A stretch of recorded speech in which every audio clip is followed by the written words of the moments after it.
Salam sejahtera. Calon Perdana Menteri, kenyataan PAS desakan untuk Muhyiddin beri laluan, kata penganalisis. Ia selepas PAS dilaporkan akan memilih calon Perdana Menteri bawah 70 tahun yang sihat jika Perikatan Nasional berjaya menawan Putrajaya pada PRU 16. Saudara, hari ini juga kita dikejutkan dengan penayangan semula wajah PAS yang sebenar.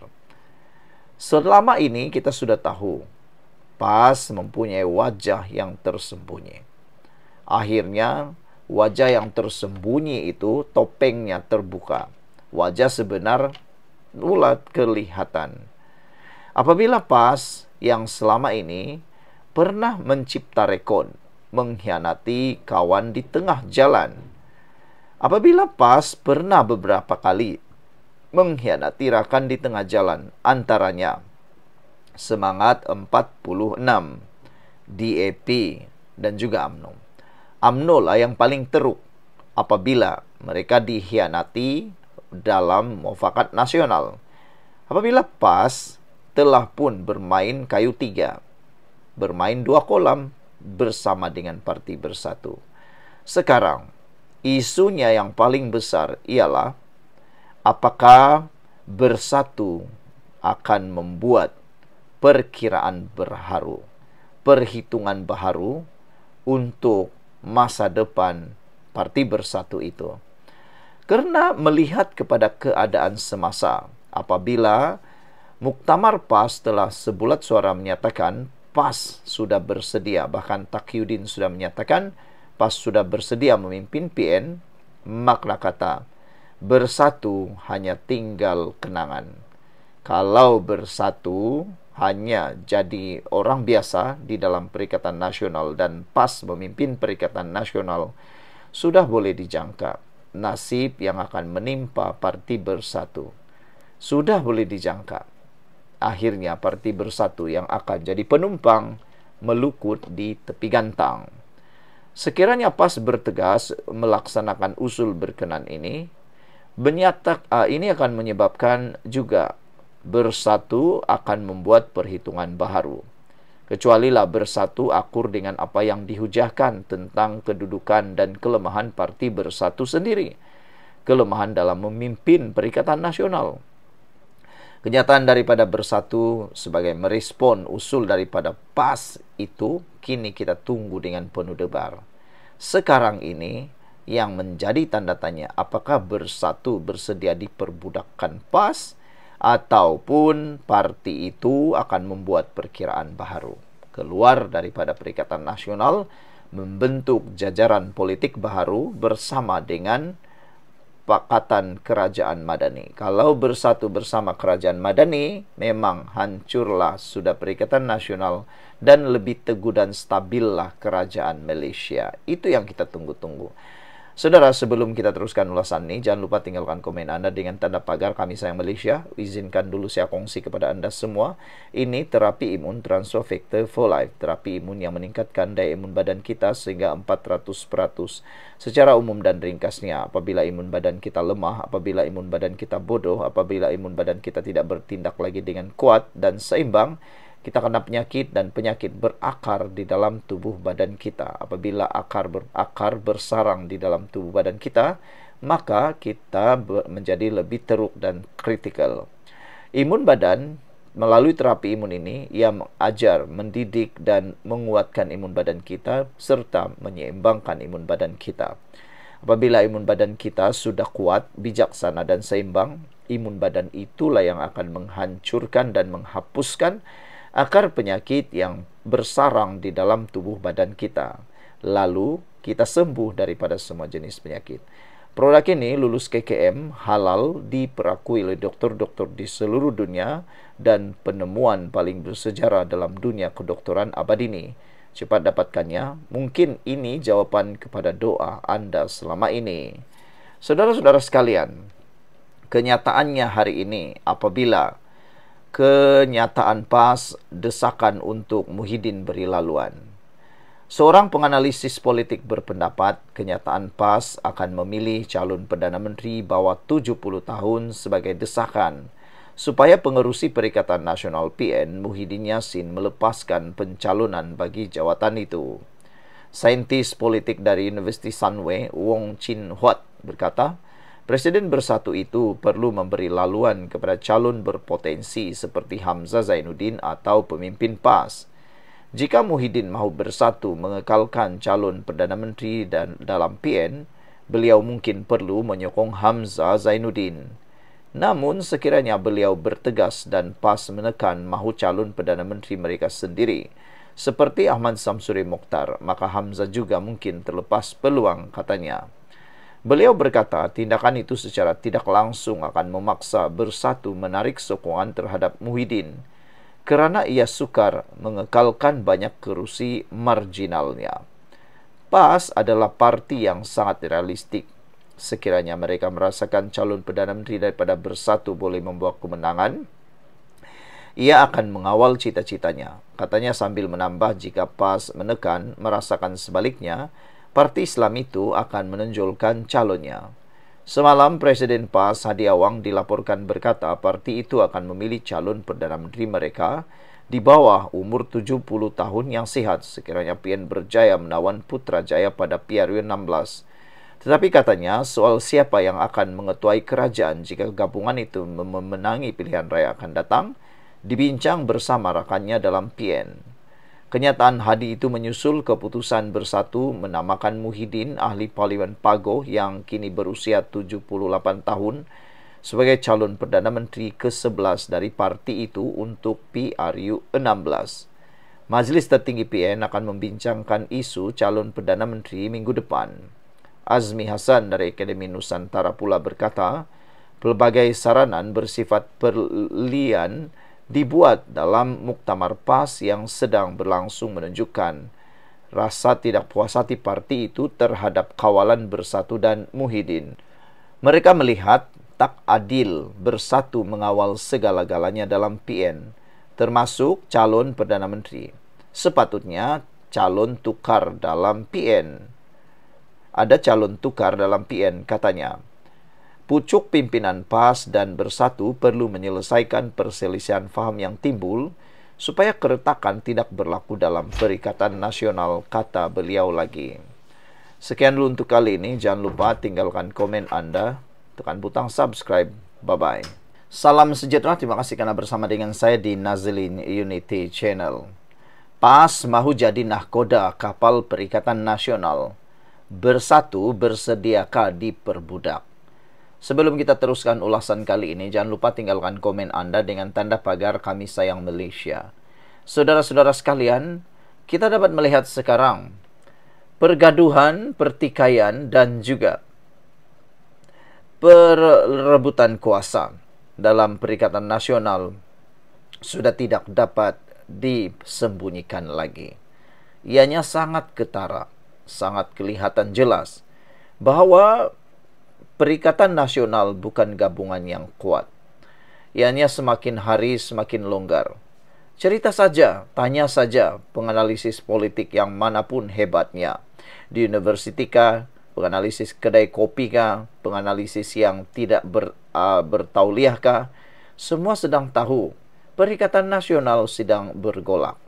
Pergolakannya pula bukan disebabkan oleh orang luar, tetapi pergolakannya disebabkan oleh karena mereka sendiri, karena saling tuding-menuding, karena saling kuat-menguat siapa yang lebih layak dan siapa yang tidak layak.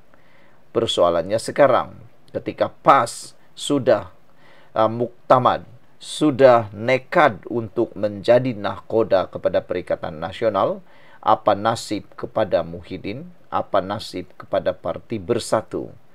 Bersatu sekarang betul-betul kelihatan sangat tersepit dan terdesak. Mereka kini kelihatan seperti tiada lagi nilai marwahnya. Diperkotak-katikkan secara terang-terangan dalam muktamar PAS. Dulu waktu Perhimpunan Agung Tahunan Bersatu, mana ada Bersatu berani tegur parti PAS, menegakkan kononnya mereka mau terus memimpin. Tapi sekali PAS muktamar, membuat muktamar PAS, mereka dengan jelas menyatakan keinginan untuk menguasai Perikatan Nasional. Apa pula pendapat Anda semua? Saudara, sebelum kita teruskan ulasan yang hebat ini, jangan lupa tinggalkan komen Anda dengan tanda pagar "Kami benci pengkhianat". Sekarang saya perkenalkan dulu, ini terapi imun Transfer Factor for Life, terapi imun yang meningkatkan daya imun badan kita sehingga 400%. Secara umum dan ringkasnya, apabila imun badan kita lemah, apabila imun badan kita bodoh, apabila imun badan kita tidak lagi berfungsi dengan seimbang, kita tidak sembuh daripada penyakit, dan penyakit berakar di dalam tubuh badan kita, bersarang di dalam tubuh badan kita, lalu kita kena penyakit. Tapi terapi imun Transfer Factor for Life ini membantu meningkatkan daya imun badan kita, mendidik imun badan kita supaya jadi bijaksana, dan menyeimbangkan imun badan kita. Apabila imun badan kita sudah jadi kuat, bijaksana, dan seimbang, imun badan itulah yang akan menghapuskan semua akar penyakit yang sudah bersarang berakar di dalam tubuh badan kita. Apabila akar penyakit sudah dihapuskan, apabila akar penyakit sudah dihancurkan dan sarangnya dihapuskan oleh imun badan kita sendiri, maka kita sembuh daripada semua jenis penyakit. Produk ini lulus KKM, halal, diperakui oleh dokter-dokter di seluruh dunia dan di Malaysia. Produk ini juga adalah penemuan paling bersejarah dalam dunia kedokteran abad ini. Saudara, kalau Anda sudah berdoa bertahun-tahun untuk lepas bebas daripada masalah kesehatan Anda, mungkin ini jawaban yang Tuhan hantar kepada Anda untuk bebas daripada masalah kesehatan Anda itu. Cepat dapatkannya, jangan bertangguh-tangguh. Rasa kurang senang hati pas kepada bersatu semakin jelas dan nyata, seperti mana yang diperkatakan sebelum ini. Ia terdedah luas hari ini apabila Dewan Pemuda PAS telah membentangkan usul untuk merampas kekuasaan dari Bersatu untuk mengepalai Perikatan Nasional PN. Usul itu disokong PAS kawasan Shah Alam yang menggariskan beberapa ciri kewajaran PAS memimpin PN, sambil menegaskan bahawa PAS tidak hanya menjadi penumpang kapal, tetapi harus menjadi nahkoda kapal untuk memimpin PN. Antara kewajaran itu, menurut PAS kawasan Shah Alam, PAS merupakan parti terbesar dengan 42 orang ahli parlimen, berjaya mentadbir 4 buah negeri, dan PAS juga parti yang stabil berbanding dengan parti dalam PN yang lain. Usul itu dibahas oleh PAS Dungun yang menyokong penuh, dan selepas diundi semua perwakilan telah menyatakan persetujuan sepenuh hati. Bermakna, PAS tidak menghiraukan dan mempercayai kepada Bersatu lagi untuk memimpin PN. Walaupun ada seorang perwakilan dari Johor bangun untuk memberi sedikit penjelasan, dipercayai meragui akan kebijaksanaan usul berkenan, tetapi wakil itu tidak dibenarkan pengerusi Cikgu Hussein atas alasan ia sudah diputuskan atau diundi. Apakah Bersatu bersedia menerima usul berkenan? Akhirnya wajah PAS yang sebenar terbongkar. Apakah ia tidak akan dilihat? Inilah wajah dan rupa sebenar PAS sebagai rakan yang sering mengkhianati kawan di tengah jalan. Walaupun alasan diberikan PAS itu wajar, tetapi itulah sikap ataupun pendirian PAS yang berlaku beberapa kali sebelum ini. Ia juga berlaku ketika bersama Semangat 46, bersama dengan DAP dan juga UMNO. PAS akan memusing balik atau reverse bila-bila masa tanpa mengira keadaan. Ini keberanian PAS yang sukar difahami, malahan disangsikan.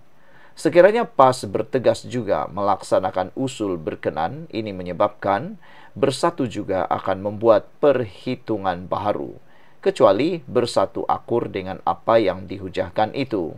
Kenyataan daripada Bersatu sebagai merespon usul daripada PAS itu, kita tunggu penuh debaran.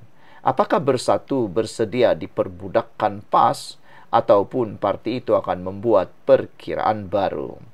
Sekian dulu untuk kali ini. Jangan lupa tinggalkan komen Anda. Bye-bye. Salam sejahtera. Terima kasih kerana bersama dengan saya di Nazilin Unity Channel. Lihatlah, saat pertikaman berlaku di dalam Perikatan Nasional, saat Perebutan kuasa sibuk berlaku dalam Perikatan Nasional, yakni siapa yang akan jadi Perdana Menteri, siapa yang jadi abang besar dalam Perikatan Nasional, siapa yang lebih banyak duit dalam Perikatan Nasional, siapa yang paling dominan dalam Perikatan Nasional, siapa yang paling banyak berkorban dalam Perikatan Nasional. Ini pula yang terjadi kepada Anwar Ibrahim. Saban hari Anwar Ibrahim dihentam, dihina. Bahkan ada juga yang berani memfitnah beliau. Bahkan Anwar Ibrahim juga baru-baru ini menerima ugutan. Sehingga pihak polis telah pun mengambil tindakan siasatan terhadap tindakan ugutan tersebut. Hari ini, dikala Perikatan Nasional sibuk bertikam lidah, bertikam kuasa, bertikam siapa paling hebat, siapa paling mantap, dan siapa yang sepatutnya mengetuai Perikatan Nasional, Anwar Ibrahim pula dapat anugerah Imam Khalifah Agung dan 2 juta ringgit telah digerakkan untuk pendekar madani. Kata orang, Anwar Ibrahim tiada kualiti. Kata PAS paling teruk sekali. PAS dengan berani mengatakan mereka mempunyai sekumpulan, segorombolan, selori, sedua lori, setiga lori, seempat lori pemimpin yang sama konon kualitinya dengan Anwar Ibrahim. Tapi entahlah, dalam kalangan 3 lori pemimpin PAS yang dikatakan lebih hebat daripada Anwar itu, berapakah yang telah dianugerahkan Imam Khalifah Agung? Saudara-saudara sekalian, hari ini Datuk Seri Anwar Ibrahim dianugerahkan sebagai Imam Khalifah Agung Sri Tribuana Simanjakani Menjakini Gangga Chula Sakti oleh Datuk Dr. Raja Abdul Majid Raja Mat Isa, mewakili Pertubuhan Seni Silat Pusaka Gayung Malaysia. Sebelum kita teruskan ulasan ini, jangan lupa tinggalkan komen Anda dengan tanda pagar Kami Sayang PMX. Sebelum itu, izinkan dulu saya berkongsi kepada Anda semua, ini terapi imun transfer factor for life. Terapi imun yang meningkatkan daya imun badan kita sehingga 400%. Secara umum dan ringkasnya, apabila imun badan kita lemah, apabila imun badan kita bodoh, apabila imun badan kita tidak seimbang, kita kena penyakit dan tidak sembuh daripada penyakit. Lalu, penyakit itu bersarang dan berakar di dalam tubuh badan kita. Apabila imun badan kita jadi kuat, bijaksana dan seimbang, imun badan itulah yang akan menyerang penyakit bersembunyi dalam tubuh badan kita. Lalu, kita sembuh daripada penyakit tersebut. Cepat dapatkan produk hebat ini melalui nombor telefon saya yang tertera. Produk ini lulus KKM halal dan diperakui oleh dokter-dokter di seluruh dunia. Bahkan, produk ini adalah penemuan paling bersejarah dalam dunia kedokteran abad ini. Kalau Anda sudah berdoa bertahun-tahun untuk masalah kesehatan Anda, mungkin ini jawaban yang Tuhan hantar untuk Anda semua. Jangan abaikan dan jangan lengah-lengahkan. Jangan bertangguh. Dalam himpunan pendekar madani di Bukit Mertajam hari ini, Perdana Menteri juga mengumumkan peruntukan 2 juta ringgit untuk tujuan menggerakkan kegiatan pendekar madani bagi semua badan pertubuhan silat di negara ini. Anwar berkata, seni mempertahankan diri dapat memupuk sifat disiplin, beradab, berakhlak dan rasa saling hormat sesama bangsa. Pesilat orang yang kental semangatnya, orang yang disiplin, orang yang berakhlak mulia, yang benci dengan kezaliman, benci dengan penindasan serta benci dengan buli di kalangan kita. Hebatnya orang Melayu kerana semangat dan disiplin. Mereka tahu adab, tahu akhlak, tahu hormat sesama Melayu, serta hormat pada bukan Melayu, serta tahu menjaga negara ini dengan aman, adil dan bahagia bagi semua yang bukan menanam semangat untuk benci pada orang. Kata Anwar Ibrahim dalam program yang dihadiri lebih 10,000 pesilat di kampus Politeknik Seberang Perai PSP. Sehubungan itu, Anwar menyeru pengurusan sekolah, Institut Pengajian Tinggi serta Institut Pendidikan Guru di seluruh negara menyokong dan menghidupkan penubuhan kegiatan pendekar madani. Ia adalah dalam usaha membolehkan institusi berkenan melahirkan lebih ramai pesilat. dalam kalangan belia sekaligus mengangkat martabat dan darjat bangsa. Anwar percaya Menteri Pendidikan Fadilina Siddiq dapat membantu menggerakkan kegiatan itu ke sekolah-sekolah sebelum ia digerakkan ke IPT dan IPG bagi satu kegiatan menyatukan semangat anak muda. Yang kita sebut negara madani dan kini pendekar madani, kita menghidupkan semangat dan sudah berjalan, dan saya percaya Menteri Pendidikan akan gerakkan kegiatan ini. Pendekar madani masing-masing persatuan silat tak ada masalah bagi saya, tapi adalah satu saluran utama.